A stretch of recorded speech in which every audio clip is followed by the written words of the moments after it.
তুমি কি ভাবছো আমি কষ্ট পাচ্ছি? এই যে তুমি ফোন করো না, মেসেজ করো না, তুমি কি ভাবছো আমি তোমার জন্য অপেক্ষা করে বসে থাকি? একদমই না। এই যে তুমি প্রতিদিন সকালে অনলাইনে থাকো, কি ভাবছো আমি লক্ষ্য করি? একদমই না। এই তো ফেসবুক খুলে দেখলাম তুমি 5 মিনিট আগে অনলাইনে ছিলে। কি ভাবছো এটা দেখে আমি কষ্ট পাচ্ছি? আমার বুকের ভেতরটা দুমড়ে মুচড়ে উঠল। একদমই না। এতে বরং ভালোই হলো, আমি নিশ্চিত হলাম তুমি আমাকে ভুলে গেছো। আমিও আর আশা করব না তুমি কোনোদিন ফিরে আসবে বলে।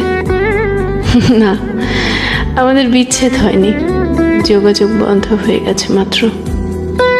তুমি আমাকে কোথাও থেকে ব্লক করোনি, তুমি আমার থেকে মুক্তি চেয়েছিলে, সেটা আমাকে বলতে পারোনি। হঠাৎ তুমি যোগাযোগ বন্ধ করে দিলে। আমি বুঝলাম যে যাবার সে চলেই যাবে, তাই বেঁধে রাখার বৃথা চেষ্টা করিনি। যদি কখনো আমায় মনে পড়ে সেদিন তুমি হয়তো বুঝবে তুমি আমাকে কি পরিমাণ কষ্ট দিয়েছিলে। সেদিন ফিরে আসতে চাইলেও আমি কিন্তু আর ফিরবো না।